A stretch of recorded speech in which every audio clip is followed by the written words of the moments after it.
Hello guys, this is Kurt Andersen, call sign Cookie from Real Sim World. I want to do a presentation and a review of our new ATD. I just got the box with Fedex today directly from China and I haven't even opened it yet, so I think we should do it together and see what's inside the box. So let's open it and see what the mailman brought me today. Okay, here we have, wow, we put it in a really nice, very tough transportation box. That looks really ruggedized, and we even got a Real Sim World gaming sticker device on it, so you can see what's in it. But wow, that looks cool. Let's see what's inside the box. Open it up here, and here we have it. The ATD we have been waiting for so long. Finally it's here, and wow, that looks nice. Can you see? Full aluminum bezel and full aluminum box. Everything fits perfect. Very nice finish. I'm really satisfied with this little unit. And I don't know if you can see it, but there's a light film inside here under the bezel to prevent lights coming out from the sides of the push buttons here, and to make the LCD 100% square and no dust inside. We have that little light film put over, and it looks really nice. No gap between the bezel and the screen. Looks cool here. Let's see how the push buttons are feeling. It feels good. It sounds good. I have the real ATD bezel, and it's very, very close to the real deal. So at that point I'm also satisfied. Really nice little device. And you can see how it looks from the back, and here we have it with your own unique serial number. This is my device, so I have serial number 0000, and you can see we got 4 LEDs here that lights up when there is USB power, when there is key inputs, auxiliary power for the backlight, and 12 volt power for the actual LCD. USB connectors, female connector for the auxiliary power, and 12 volts connector here. I just talked with my electronic developer today, and he says we got a protection circuit inside, so if a customer accidentally switches the plus and minus to these two connectors, or reverse the 5 volt and 12 volt, we have a protection in here which with a diode bypasses the power. Also, if you reverse the power, and it goes to a heat fuse, and it shuts down the unit, and you can unplug these, because everything will just shut down and your device will not work. Let the device cool off about 5 minutes, and then connect the power properly to the device, and it will be up and running again. We got a standard VGA for input for the screen, and the navigation of the actual screen system software in there is operated by a 4-way switch with a confirm or an enter in the middle, instead of these normal long printed circuit boards with small push buttons on. We customized everything here so we could fit it in a very little space. and it looks super nice. Very satisfied. One thing we decided to do here, due to we are using a 4-inch LCD screen, is we have the 5 mounting holes on the bezel here, but is only the 2 top and the lower left you actually can mount the ATD with. The bezel from the 4-inch LCD screens goes down and cover these 2 mounting holes. So whatever type of mounting screws you are going to use, you'll need to take 2 extra of the screws you're going to use and cut them down and put a little drop of glue in here and put the screw heads in so it looks cool. And just remember, when you unmount or mount the ATD, it's only the 3 top screws you need to operate. This is the only solution we could figure out to have the full screen size inside the ATD. But the first impression is it feels very good quality, full aluminum, so very nice touch on the push buttons too. So I'm satisfied. Let's see what's in the little beautiful box we got here. We got a standard USB cable, A and B connectors, fits there. We got a cable for the 12 volt for the actual LCD screen, and we got a cable for the 5 volt backlight if you're using external backlight for the ATD, and we got a operation manual here in the box too. This manual you can download also from the website realsimworld.dk, and you can download the software to operate the ATD.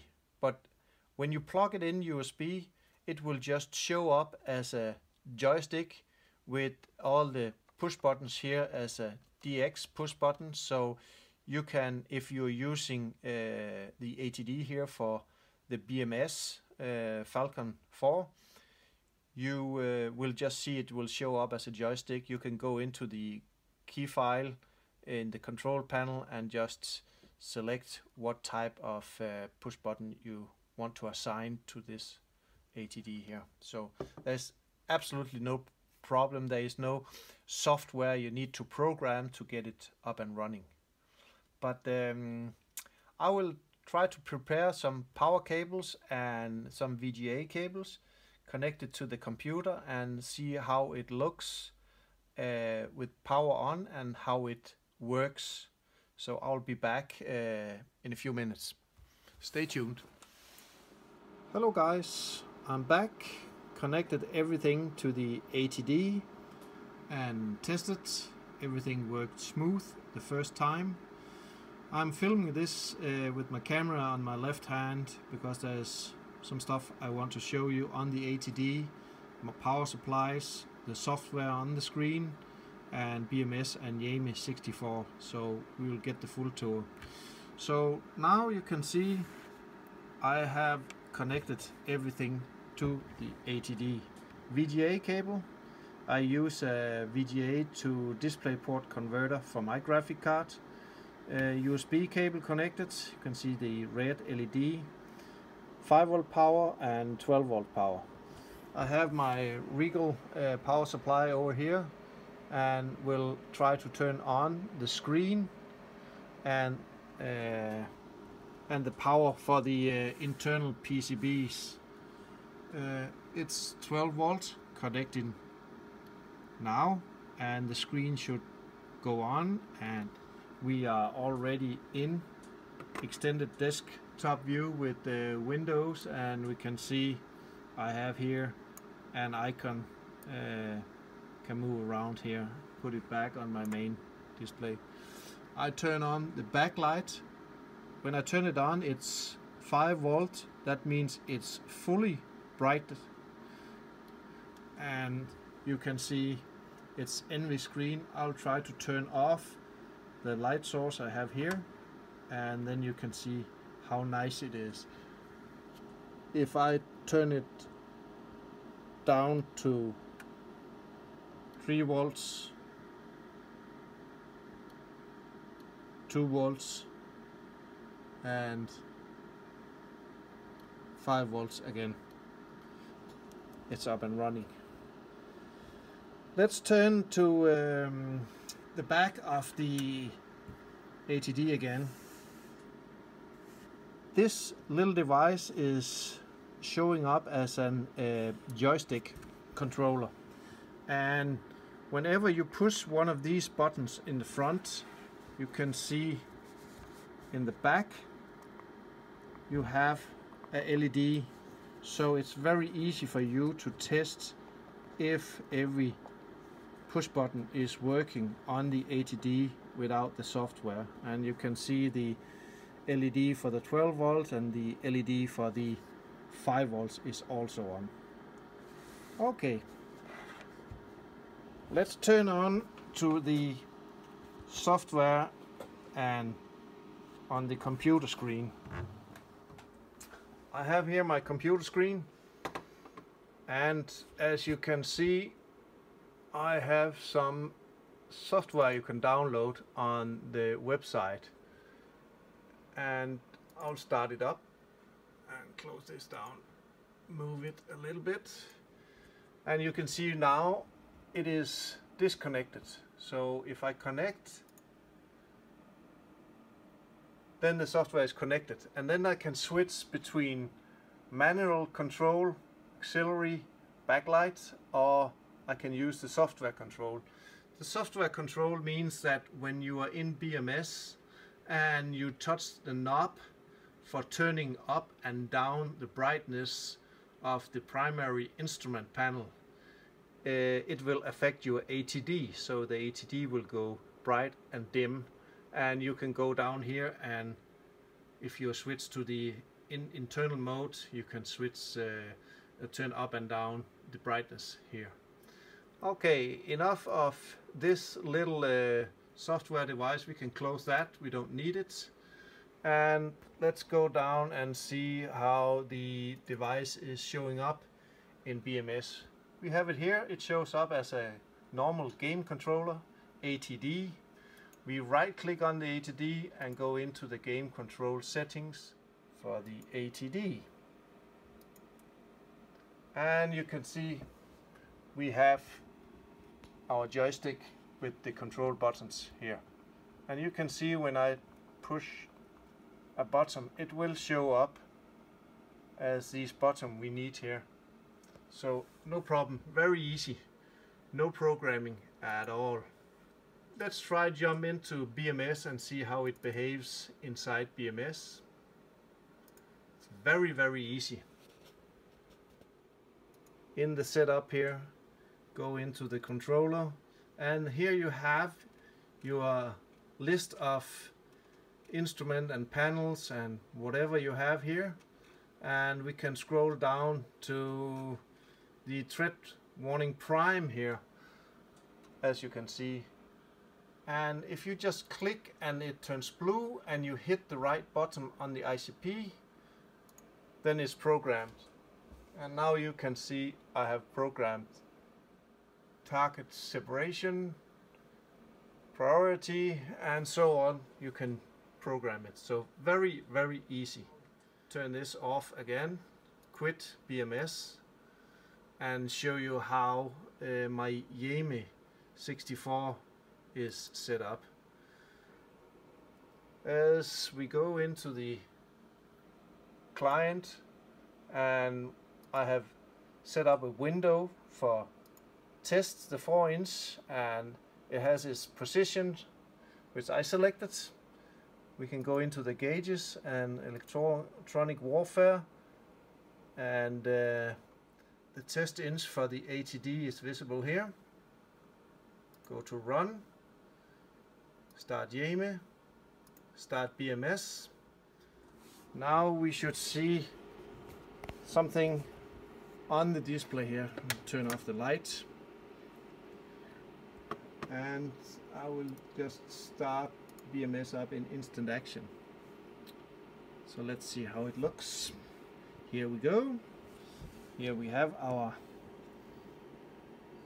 and if I push unknown, if I push hand off, if I push sep and pry, and if I dim down and brightness up, and now I just put the display button here as the thread warning auxiliary power button, so I can turn off the ATD search button, navel, whatever. It's working pretty cool here.